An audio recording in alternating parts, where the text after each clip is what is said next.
Business as usual here. Nothing going on out of the ordinary. It's just two-way tonight, 6 Eastern time, where we're convening to talk about the day's news with some fantabulous guests.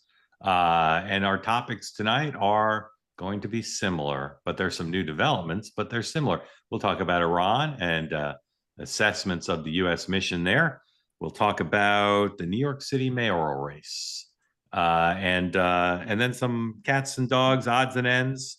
And we'll look a little bit at Bill Moyers, a legendary journalist who passed away.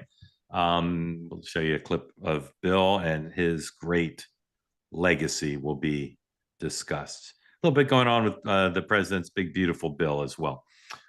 Grateful to you for joining. And if you're joining here on the two-way platform and you want to get a question in, my friend Pete's here tonight. Pete hasn't asked a question in what seems like eons. Maybe Pete will raise his hand, but if you'd like to be in the conversation with our great guests, please raise your hand. If you're watching on X or on YouTube, don't raise your hand and don't put the smack in the chat. I don't know how many times I have to tell you, this place is about peace, love, and understanding. There are lots of places where you can put smack in the chat. Go there. But if you like it here, stay here. Our guests tonight, Marc Caputo, Jim Bognet, and Pastor Alan Jackson, will all be here in just a moment after I have a brief commercial interruption, and then some of our top stories tonight. Then our guests and I will kick things around, look at a few more pieces of sound, and then to your participation in what is America's leading two-way platform known as Two Way. All right. As you know, this show now has a couple of sponsors, and we're delighted to have them be supportive of the show. And the first is Indeed. When you're hiring people, you want to do it quickly. The faster, the better, but you also want quality. And if that's what you want, Indeed is all you need. You should stop struggling to find your job posts and put them in places that don't get action. Indeed, sponsored job posts help you stand out and help you hire fast. With sponsored job posts, you jump to the top of the page for the most relevant candidates. They see you quickly, they respond faster, and it makes a huge difference. According to Indeed data, sponsored jobs posted directly on Indeed have a 45% more response rate, higher response rate than non-sponsored job postings. All right, there's no need to wait any longer. Speed up your hiring with Indeed. Listeners to this show, $75 off, $75 sponsored job credit. If you act now, get your jobs listings more visible. Go to Indeed.com/two-way, Indeed.com/two-way, and support our program by saying you heard about this on the show. Indeed.com/two-way. Terms and conditions apply. Indeed is all you need when you're hiring. All right. As I said, the big news today mostly revolved around Iran, and there was a big Pentagon briefing. The president talked, the president posted. In case you missed it, this is the Pentagon briefing this morning. Pete Hegseth, number one. Pete Hegseth and chairman of the Joint Chiefs, Mr. Kane, General Kane, did not want to talk about after action analysis of how the strikes did, but kind of gripping stuff. And I was particularly taken by what we knew in the abstract, that this mission of particularly bombing Fordo, has been around forever. But General Kane talked about one pilot in particular who's for more than a decade and a half, has been training for this mission. It's kind of an incredible story. I predict a movie will be made about it. Here is General Kane. This is number two, showing the video.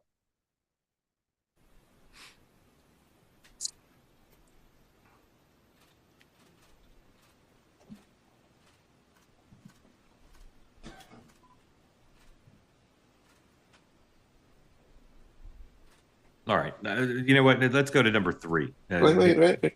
All right. You want to keep showing this? I thought we had the part where he was narrating, but all right. We can play this a little longer if you want. But when you're ready, please go to number three. Keep it going for a minute. You'll see inside the mission space. Yep.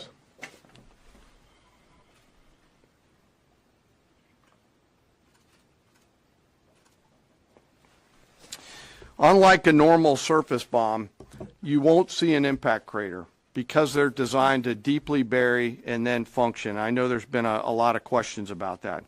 All 6 weapons at each vent at Fordo went exactly where they were intended to go.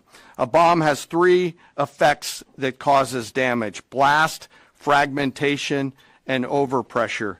In this case, the primary kill mechanism in the mission space was a mix of overpressure and blast ripping through the open tunnels and destroying critical hardware. The majority of the damage we assessed based on our extensive modeling was a blast layer combined with the impulse extending from the shock.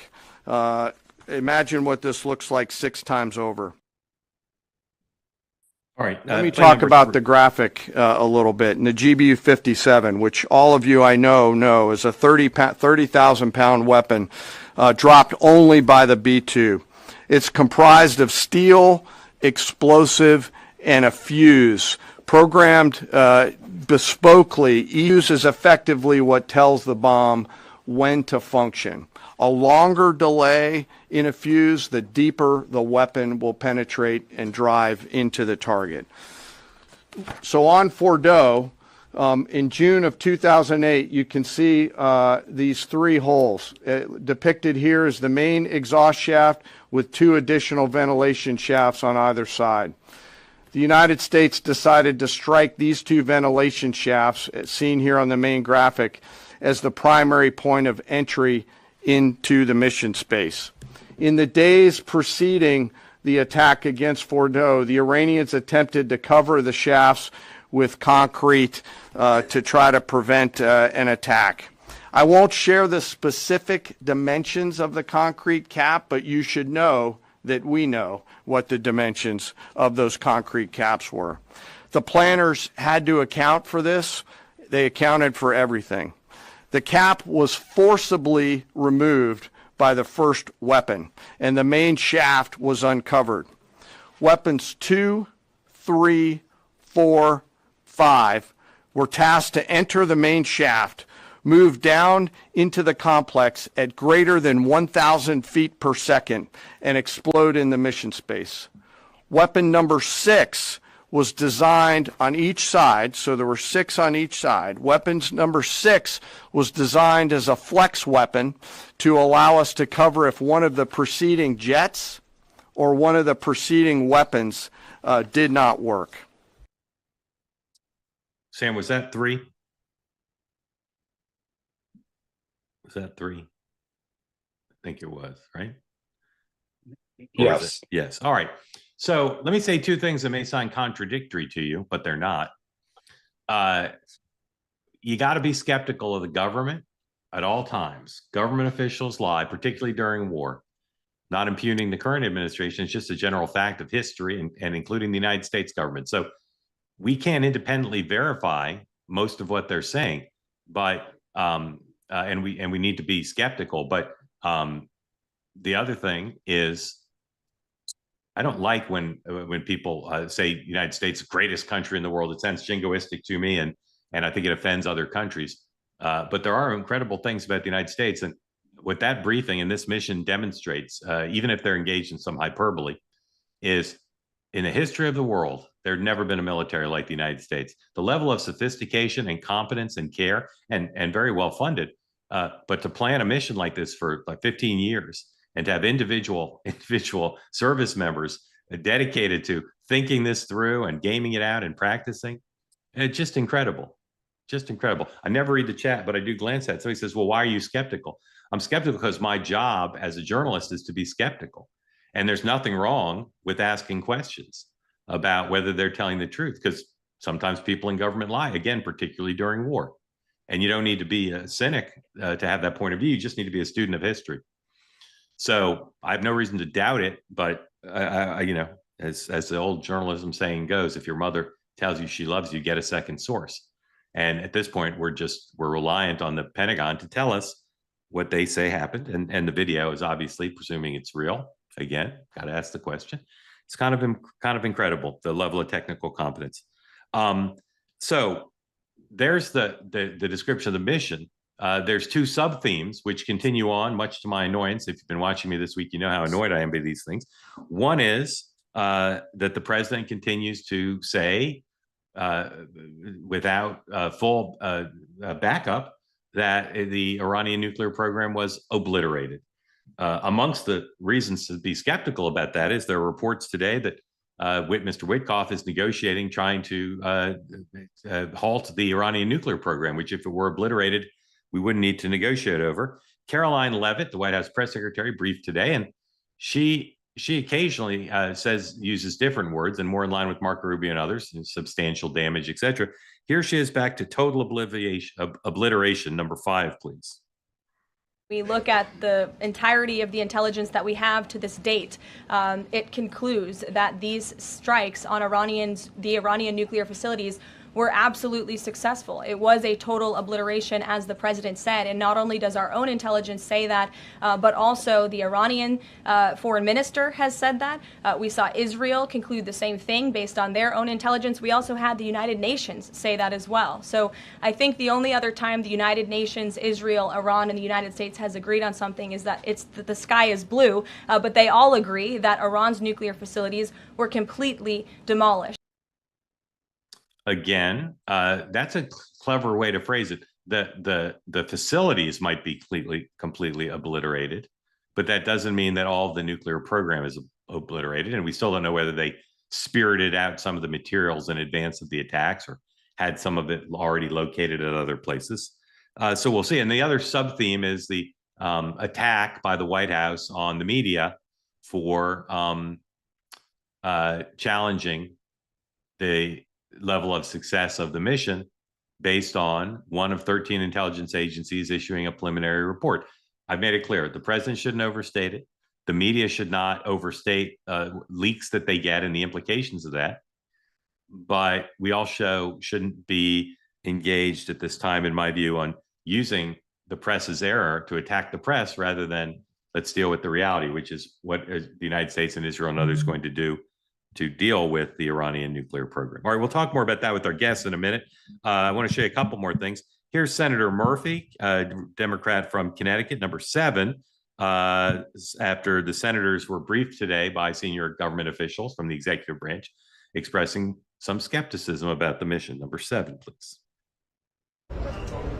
I'm not going to talk about anything from the briefing. I mean, I walk away from that briefing still under the belief that we have not obliterated the program. The president was deliberately misleading the public when he said the program was obliterated. It is certain that there is still significant capability and significant equipment that remain. Is there a potential for further strikes? Would you have authorized it, knowing? All right, we'll talk more about this with our guests in a minute. New York mayor's race. Mayor Adams announced today his official run. Business leaders continue to meet with people like Mayor Adams to see if they can find an alternative to the Democratic nominee. And the governor of New York, Kathy Hochul, continues to struggle to figure out how to talk about Mr. Mondani. Here's number 10, Kathy Hochul, the governor of New York, who plans to run for re-election next year. Will you support his candidacy and will you back him? You know, the election just completed. I had a chance to call and congratulate him on the Tuesday's primary and look forward to having conversation. Obviously, there's areas of difference in our positions, but I also think we need to have those conversations. But in the meantime, I truly am not focused on the politics. We're 6 months away from Inauguration Day, and that'll determine who I'm working with for the next 4 years. And that's important because what I'm doing, I'm focusing on affordability and making New York City safe and making the state safe. All right, so that's good enough. You get the point. She doesn't want to answer. Stocks closed at record highs today, 15. So whatever else happens with the tariffs, whatever has happened with the tariffs, whatever is going on with the economy overall, stocks are now at record levels. 16, the Supreme Court today ruled that all the conservatives 6-3 said that states could cut off Planned Parenthood funding through Medicaid, and the pro-choice folks are upset about that. Number 17, advisors to the Secretary of Health and Human Services, Mr. Kennedy, rescinded some of the flu vaccine recommendations that are out there. Kennedy skeptics will say this is anti-science. The Secretary says this is based on science. And finally, Bill Moyers passed away, as I said. I want to show you a little bit of Bill Moyers, first with interviewing Christopher Hitchens, who's also passed away, unfortunately, and then Moyers, who was looked at by many in our business as a titan of journalism, talking about our business. Number 18. Iraq will suffer and be in chaos or dead if it goes badly. We can advocate war and then move on to our next cause, to our next story. That's maybe it's a distinction that doesn't hit home with you, but it makes me more reluctant than when I was in government to think that intellectuals and journalists should be urging people to go to war. I think the same obligation falls on those who are opposed to intervention to say, well, do they have any reason to think that the threat from an aggressive, neurotic, sadistic totalitarian dictatorship will not eventuate? What will it be like if Mr. Hussein gets hold of deterrent quality weapons of genocide? I think I have a very good idea of what life would be like. The world's still here. It's still intriguing. Things are happening. I mean, I don't have retirement skills. I don't play golf. I don't play bridge. I'm getting too creaky to lean over and play with my little grandchildren. All I know to do is work, and as long as you're a journalist with 2 feet and 2 eyes and a good team around you, the work is endless. So here I am. And so here. All right, Bill Moyers passed away. In a moment, our guests will come in and we'll talk about the news of the day with them. But first, another word from another sponsor, Cozy Earth, a sponsor here, well-timed for the summer, and particularly this summer when it's so dang hot.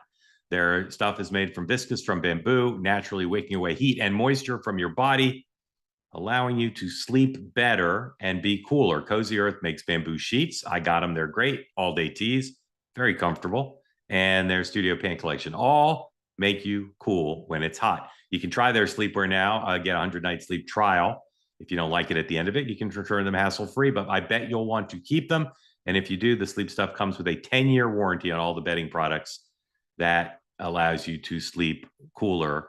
You can upgrade all of your summer stuff right now. Head to CozyEarth.com, use the code TWOWAY, and you get, brace yourself, 40% off their best-selling sheets, pajamas, and more. Again, CozyEarth.com. Use the code TWOWAY. Sleep cooler, lounge lighter, stay cozy.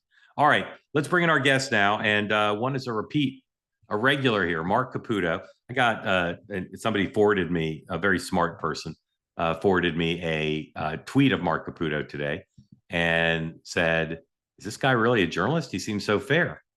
I said, yes, he's a fair journalist. Marc Caputo, welcome in. Thank you for joining. Hello. Yeah. Mark, what have you been covering today? Writing about just a poll from the Tyson group. They polled for Elon Musk.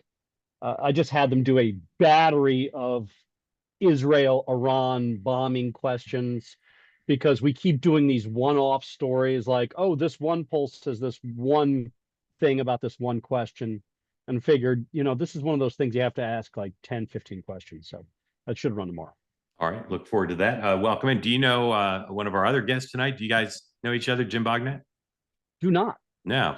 Jim has done a bunch of stuff. Worked for Arnold Schwarzenegger, ran for Congress in Pennsylvania, and now is a colleague with my good friend Patty Solis Doyle at their bipartisan firm where they just print money. That's what they do. This says in the business card, second line, print money. Jim, welcome in. What didn't I tell folks about you that they should know?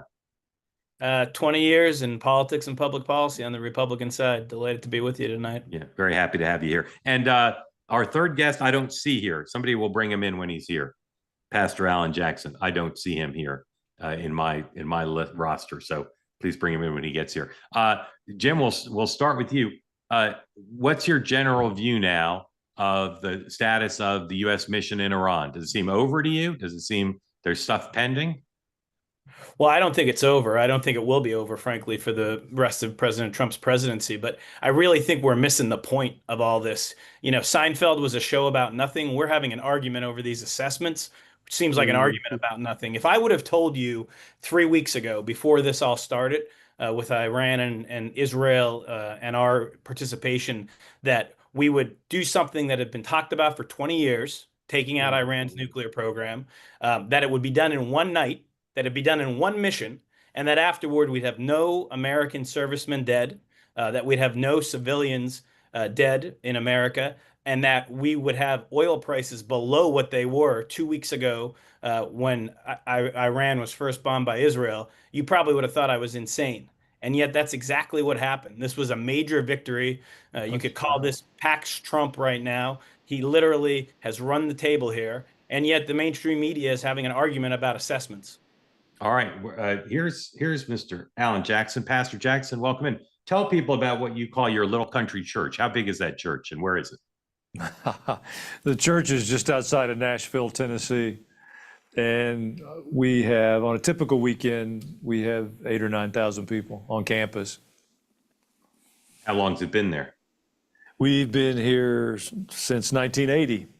It's a long time. Welcome in. Grateful to all of you for joining. Pastor, what's your view of the connection between faith and politics? Well, I honestly, I don't think you can separate them. Our faith has to be lived out in the culture we live in. If we just have a faith that's based in antiquity, then it's theoretical faith, and a theoretical faith really isn't any good. When you look at President Trump, how do you evaluate him as a man of faith? Mm-hmm. Well, I think. Don't laugh at that, Mark. No, that's a trick. I was laughing at his laugh. That's a tricky one. Yeah. Well, I think President Trump's been elected to lead our country, not to be the pastor in chief. And I think if he leads our country with integrity according to the law of the land, I think that's a gift to all of us. I'm a little weary of politicians who have their photographs taken in the front of churches and then they act like the devil. And it seems to me that he's behaved with integrity in the office and led our country towards the strength of our country and the betterment of the citizens. And for that, I'm very grateful. Pastor Jackson, have you ever seen the famous clip of me asking President Trump what his favorite Bible verse is? No. We gotta get that. We'll get that and we'll play it for you. It's all of them. I think it's right. No. We'll play. We'll get everybody's reaction. Just to be clear, Pastor Jackson and Jim are both supporters of the president, and Marc Caputo is a supporter of America.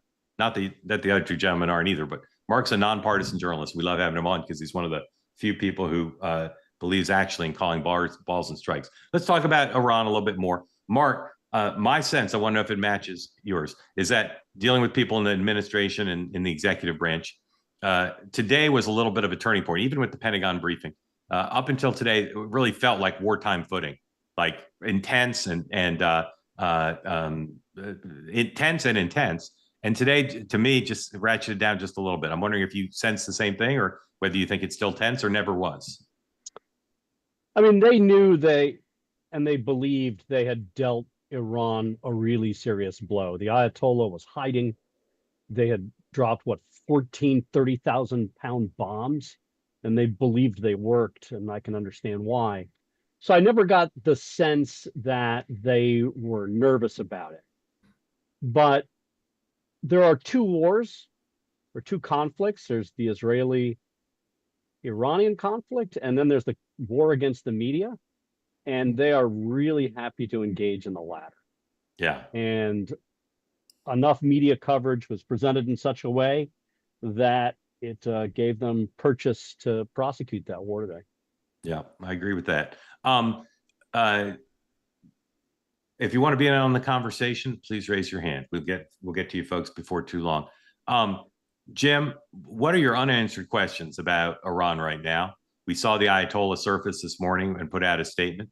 There's questions about negotiations. There's questions about the program. If you could just magically take out your Ouija board and get an answer to one of the unknowns, what would it be? Well, number one, I'd like to know if there's any other nuclear material that was spirited out before the attacks occurred. That would be the number one, just on a practical level. Number two, I want to know if these reports that we may have an extension of the Abraham Accords here in the next week or two set up and ready to go are true, because it is clear that the Trump administration does want to engage Iran diplomatically. They have Witkoff going over there. I think you might see a full-on, full-court press to try to get normalized relations with Israel, with the Sunni Persian Gulf states. That'll bring even more pressure to bear upon Iran. And I think you could see a very transfigured and transformed Middle East by the end of the summer. Pastor Jackson, we have all sorts of religions around the world and in the Middle East. What is your sense of what it would take for the Iranian people to demand a representative government, a non-totalitarian regime, a regime that doesn't throw people off buildings? What will that take? Well, I think they'd have to have the confidence that the mullahs had been weakened enough that they wouldn't be slaughtered if they suggested it. in a public way. And I don't think they have that confidence quite yet. So I think I don't know if there's a ceasefire. I honestly have pretty small hopes for that. Okay. Mark, reports today that Benjamin Netanyahu may come to Washington, meet with the president, and do a shared, I call it a victory lap, but an acknowledgement acknowledgement of the mission. And CNN reported today, and maybe you and others have matched it. I just saw it on CNN. I didn't. That they're sort of the outlines of what Witkoff has been discussing. That story surprised me. Pretty detailed, and hadn't seen it elsewhere. Do you get a sense of what Witkoff is doing? Is he poised to go abroad, or is he in regular contact with the Iranians? Do you have any idea? He is in contact with the Iranians. I can't say how often, but Donald Trump is certainly committed to the peace process. And what CNN has reported is he's offering to unfreeze $6 billion in Iranian assets. And I can't remember how many millions of dollars that he'd throw on top of that.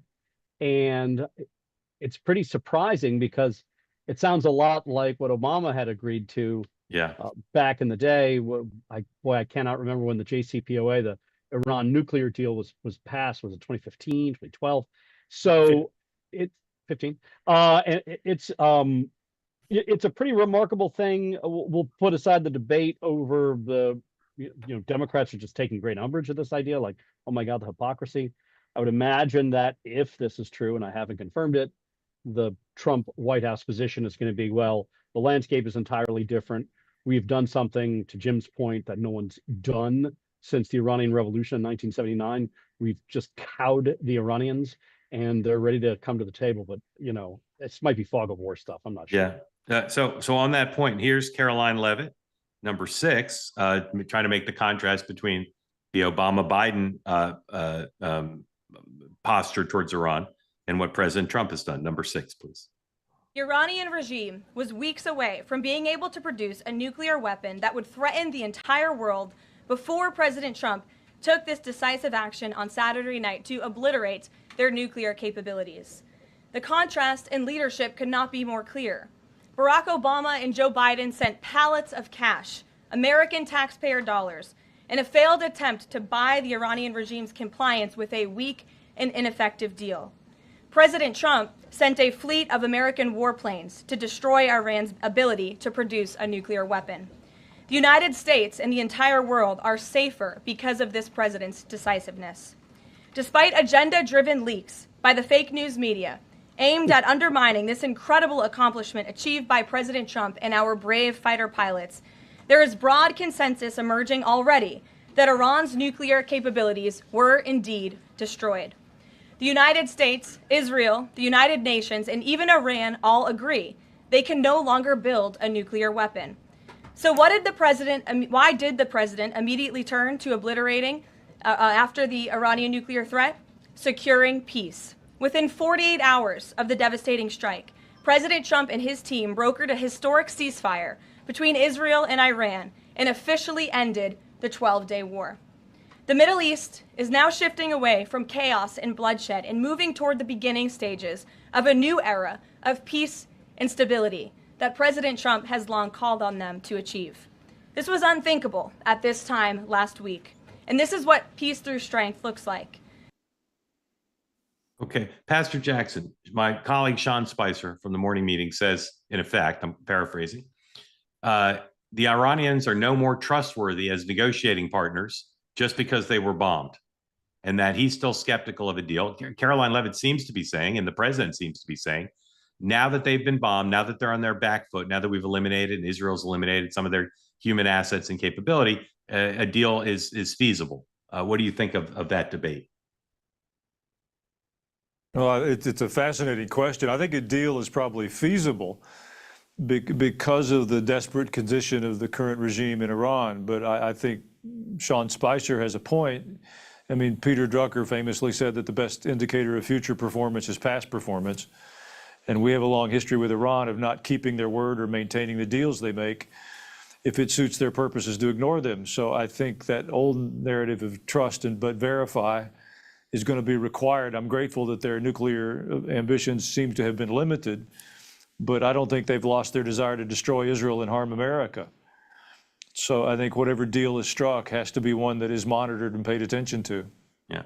Jim, it seems like a million years ago, but it was about a week when the MAGA movement was divided and you had a lot of people being critical of the president.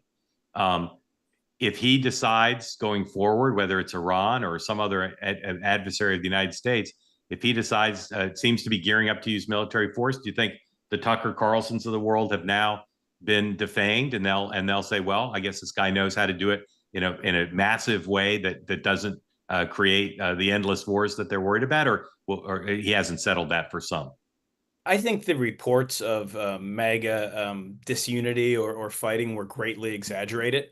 The MAGA movement starts with President Trump. He defined the term.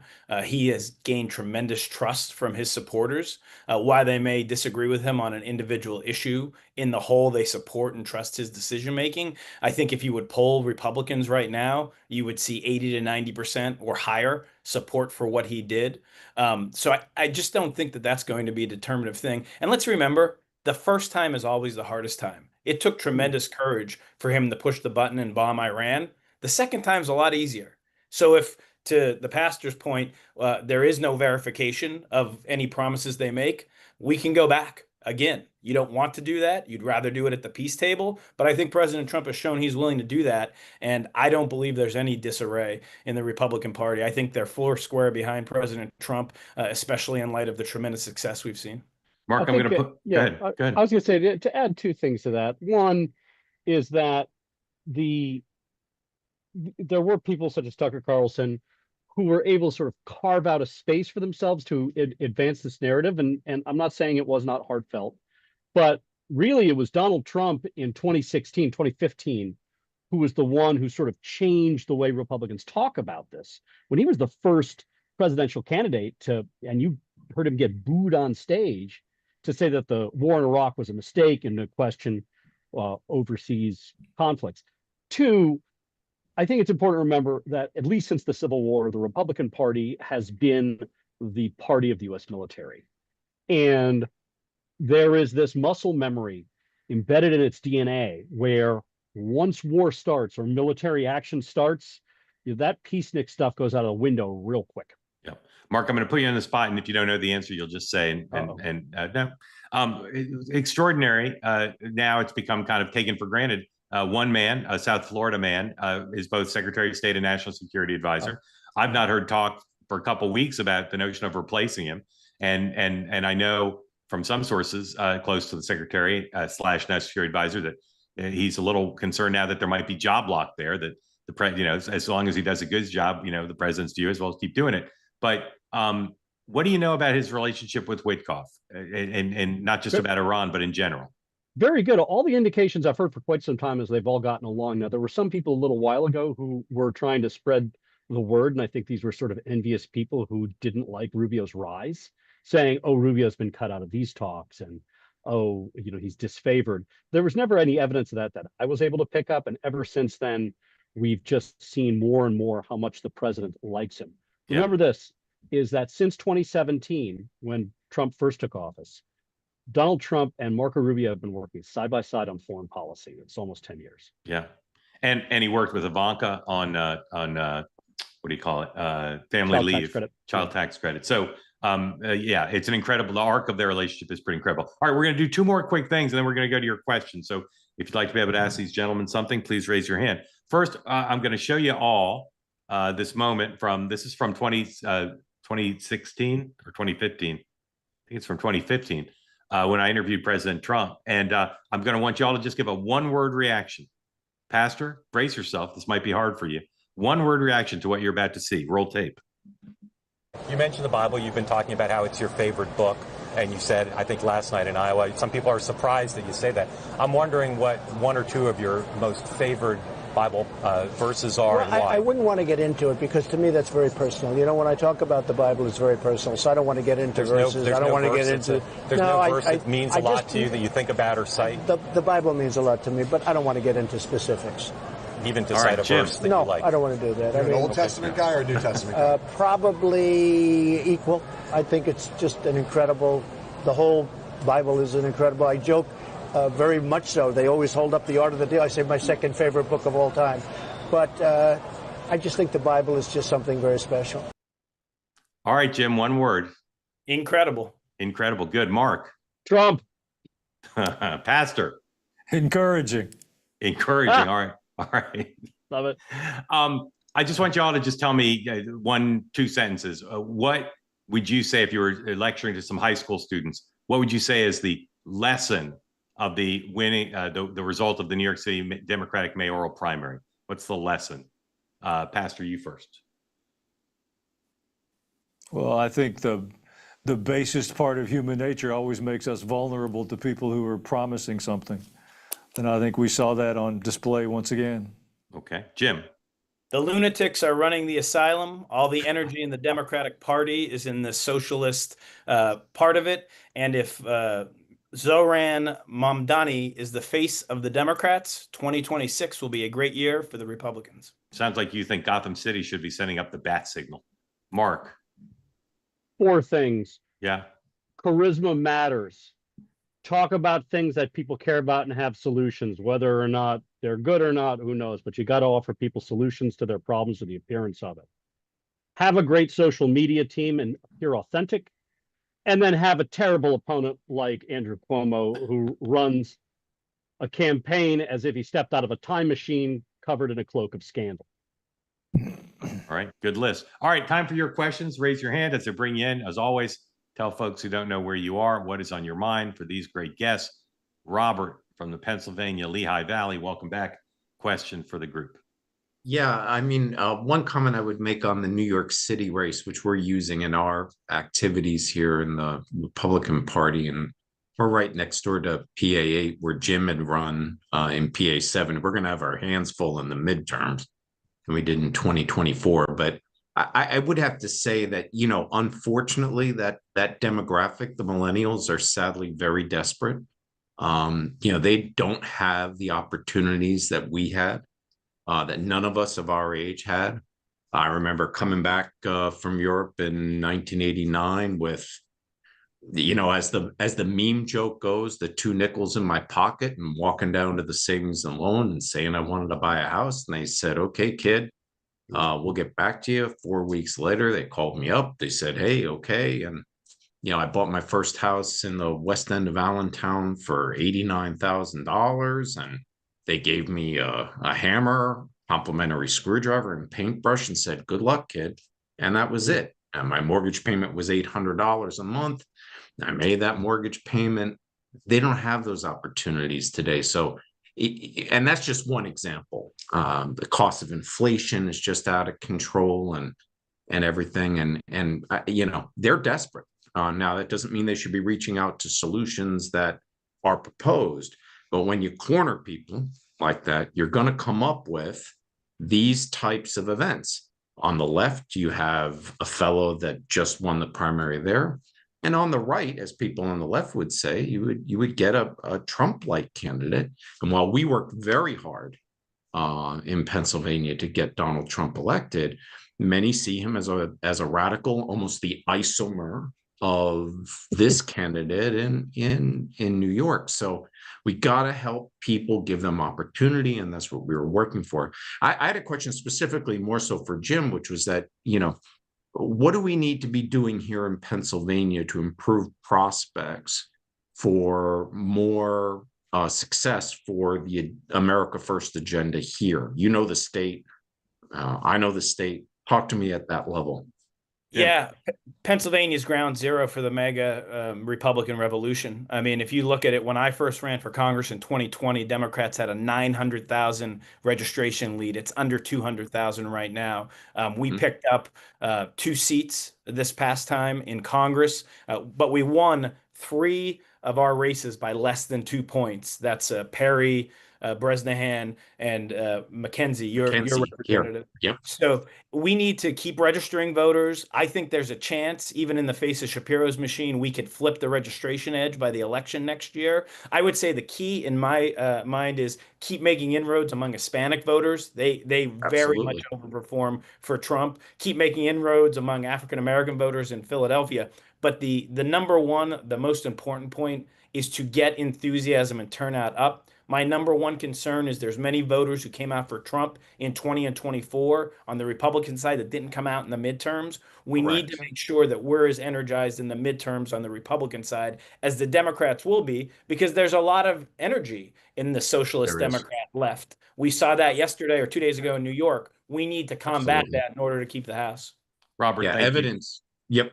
Grateful to you. Chris Taylor, welcome in. Unmute.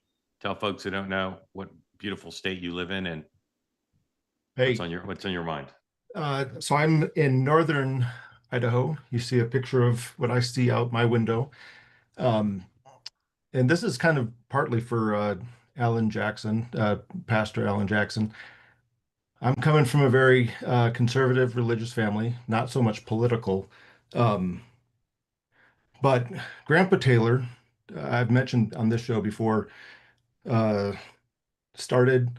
owned when he was living, the largest Christian book publishing company, privately held Christian book publishing company. He gave it away to his foundation when he passed away. However, one of my favorite photos is of Grandpa handing the Bible translation that he wrote, the Living Bible, to President Ronald Reagan. So coming from a conservative family, coming from a religious family, I'm kind of scared about when religious people tie themselves to persons or personalities, and not to principles. So this is more of an encouragement, is like, I'm all for conservative principles. I'm all for things that are kind of pushing even a culture in a direction that will be good for families, good for churches. I would not tie myself to Trump. Just go for the principles and hold the politics loosely, maybe. So that's just kind of an observation. Yeah, great observation, Chris. Pastor Jackson. No, I would agree with your observation completely. I don't really, I like to say I'm not political, but I want to talk about our culture and how our faith has to be lived out in the midst of that culture. Politicians come and go. I honestly carry a little anxiety because I think Mr. Trump, as a political figure, I mean, we can see the end game of that, and I don't see a real transformation in the heart and values of America. And at the end of the day, that's where there has to come, I think, a fundamental change. So I think your observation is exactly right, but I think to have a personal dislike for President Trump and therefore avoid the cultural discussion is a form of avoidance that we can't really tolerate. We've got to engage the discussion and enter into the public arena again. But it's not about personalities, it's about that value base from a biblical worldview. Yeah, and just a quick note, I did vote for him this time around. I couldn't the first time. He put some good justices in place, so he convinced me to vote that direction. However, I love Mark's interview. It's very telling. I'll just leave it at that. All right, Chris, thank you. Also maybe telling, some people might think this is a intrusive or a cheap shot. Marc Caputo, the president's been in office now since January. I don't recall him attending church since then. Am I missing? Am I not tracking his Sunday schedule closely? A church service, no. I think he's been to a funeral.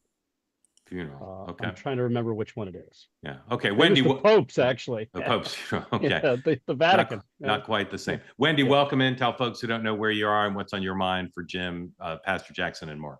I'm from a suburb of Minneapolis, and I just want to pose a question. I don't even know if you guys want to touch it.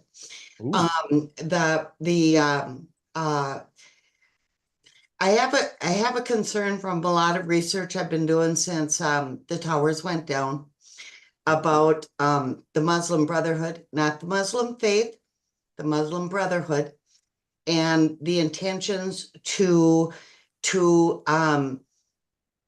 take over societies from within. I don't want to be a conspiracy theorist. I don't. But now we have a situation in New York where a Judeo-Christian society, there's the candidate there that there are some writings that from his past that maybe he's against those philosophies. We're fighting a country that is a theocracy. I'm totally against theocracies, even though I am Christian, but I believe in the separation of church and state totally. My daughter's a politician here in a county in Minnesota, and there were 4 open seats in the last election. We have a very strong Muslim community that has moved in, and every opponent to the incumbents were of that faith. There's a gal on the council that she sits on, and city council she sits on, that says, trust me, in 5 years, this council will look totally different. It was not an idle threat, it was an intended threat.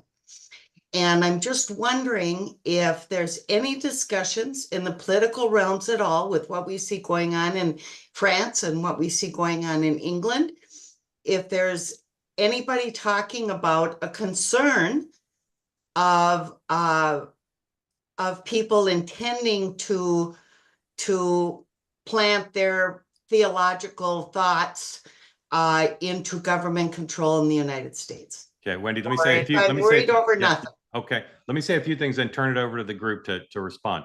I appreciate how carefully you chose your words. Yeah. And I appreciate the sentiments you express because you speak for many. I'm not sure tens of millions, but you speak for many. And let me ask you a question, knowing that this platform's for all people with all ideas. And so we're open to conversation. Would you be comfortable with a Muslim American as president? It depends. On? It depends on who he or she is. Yeah. What their background is and what their intentions are. And do you think it's right to think of the United States as a Judeo-Christian nation? Yes, that was our founding principles. Okay. And that doesn't mean other people are excluded, though. What does it mean then? If we're a Judeo-Christian nation, what does it mean to you? Well, we were founded on Judeo-Christian principles, that every person is an individual, every person has God-given rights, and that the government cannot take those rights away from us, such as women's rights, gay rights, freedom of speech, and things that are not allowed in Muslim theocracies. Okay. Some of them are coming around, some are not. Okay, Wendy's raised a lot of points, and I'll just throw it open to all three of you. Anybody who wants to either ask her some questions or respond to what she said. I'm happy to take a shot at it. Number one, I'd say we shouldn't judge people by what religion they hold. America's always been a refuge for people from all over the world. And I don't think we have to do that in this case with the candidate that we're speaking about in New York. I think we should judge him on the content of his character and also what he says.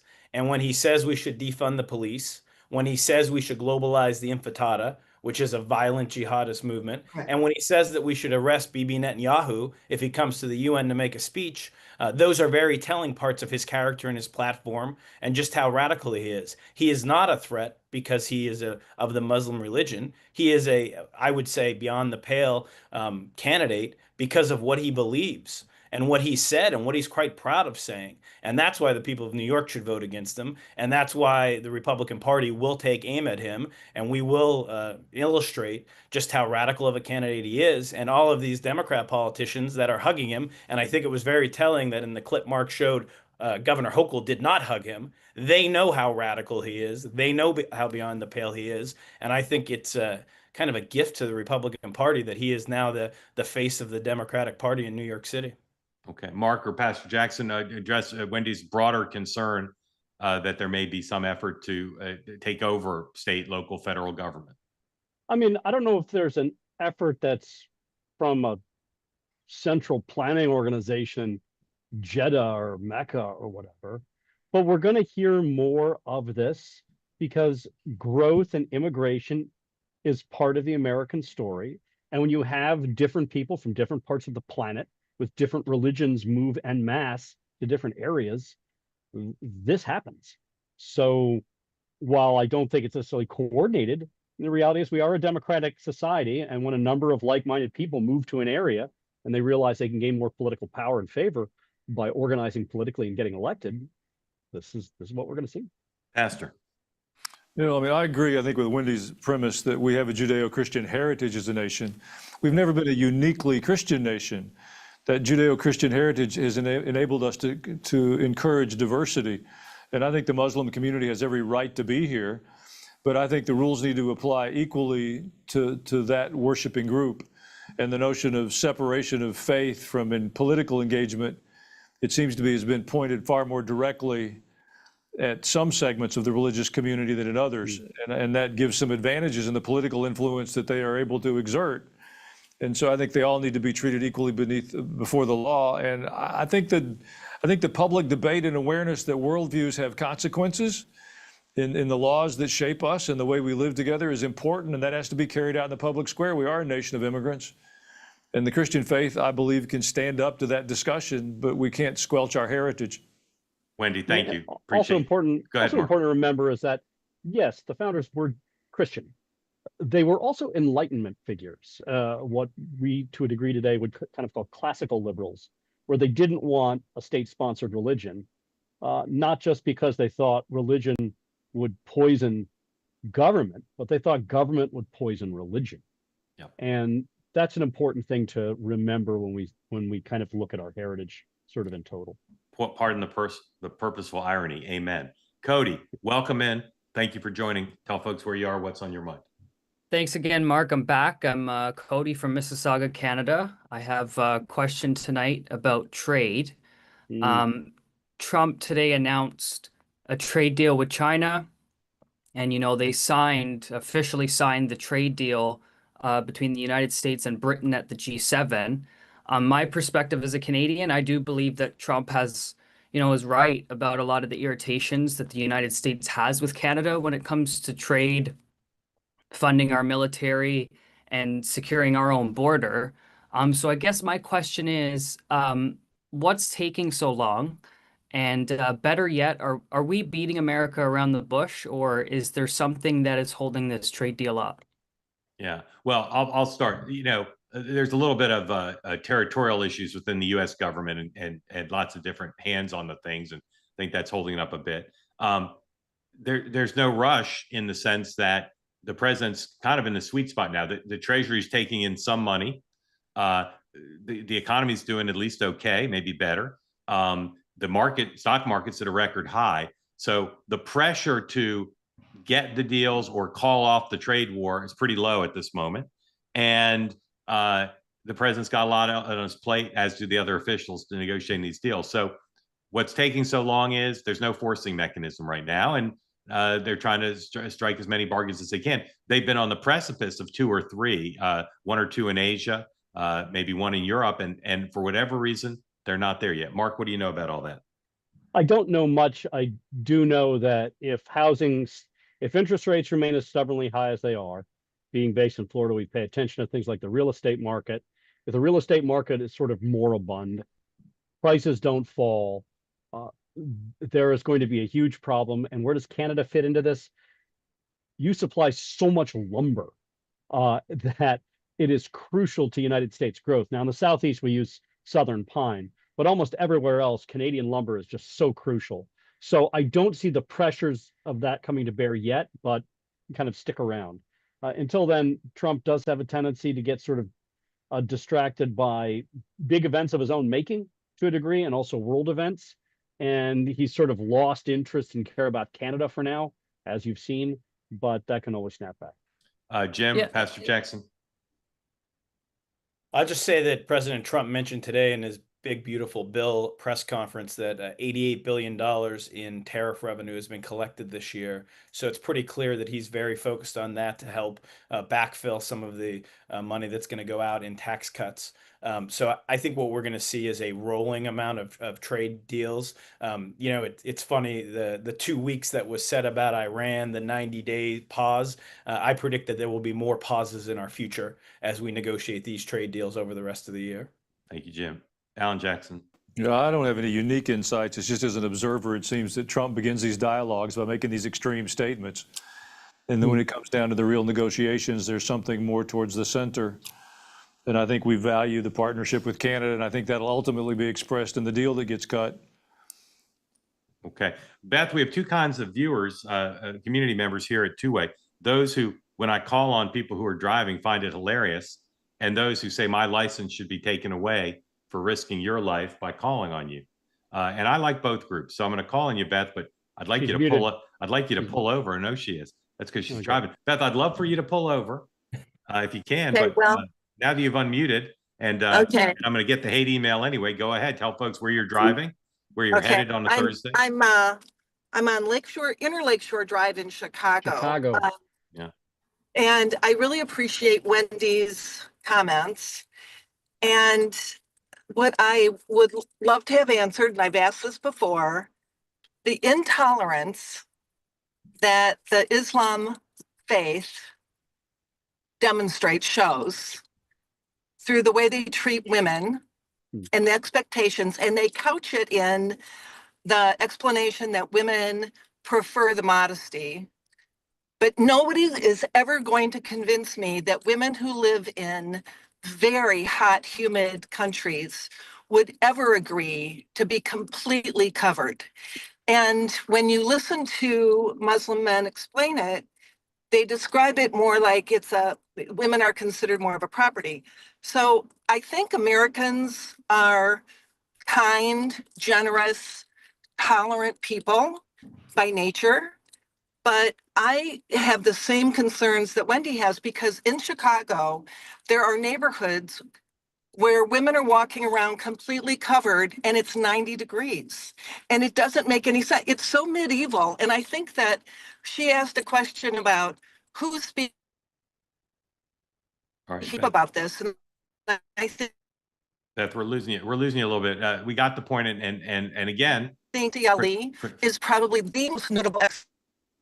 For those of you who are concerned about what Beth is saying and agree with her, or concerned because you don't agree and you're troubled by it, I'll just say she's speaking for a lot of people.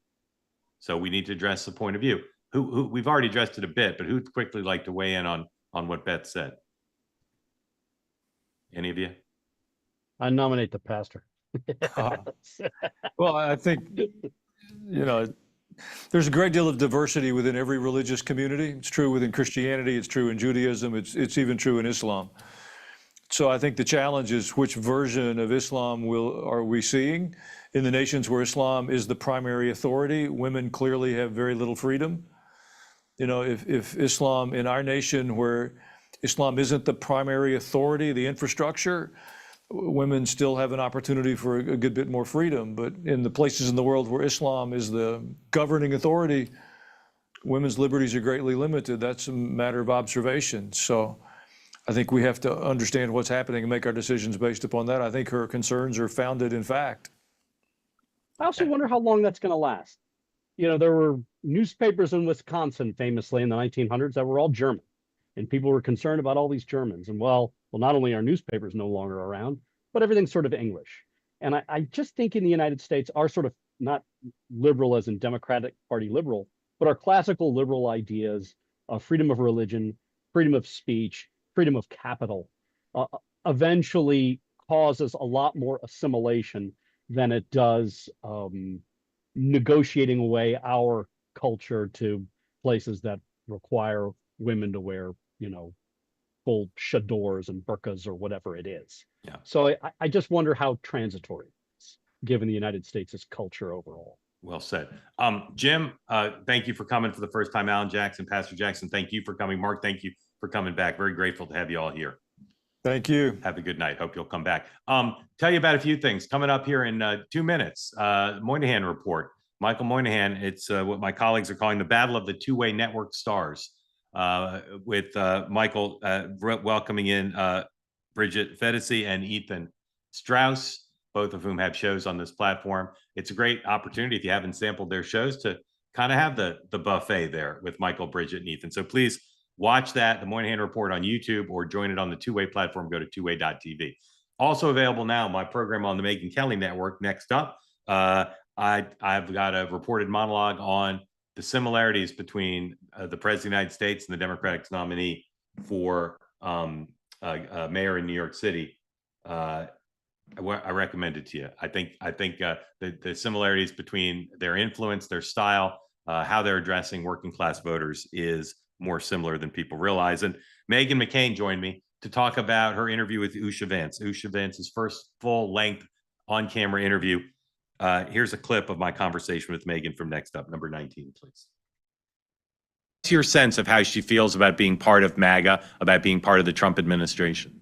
So in the New York Times article you referenced that just came out about her, which I thought was not very well done for whatever it's worth, they report in it that she has had her own political evolution. And just because she's not like tweeting about it and screaming about it all day long doesn't mean it didn't necessarily happen. And I don't think you can become second lady in a Trump administration unless you are, on board with a lot of the ideals. She says in the interview, of course, JD and I don't agree on everything.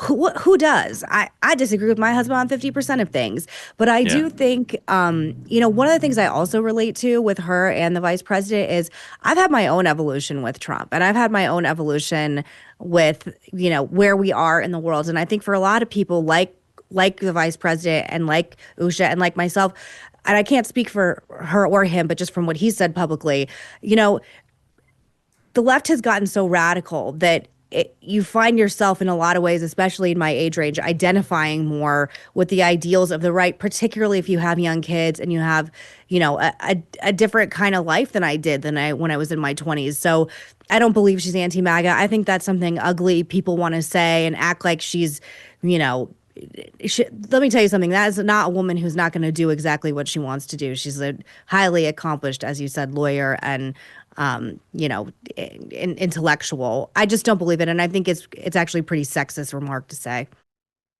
Again, the interview Megan did with Usha Vance, about an hour long, really compelling. Go watch that, and right now go flip over and watch the Moynihan Report, and I'll see you at 9 a.m. Eastern Time on the morning meeting with Sean and Dan. Thanks to our guests. Thanks to all of you for being part of Two Way. Have a good night.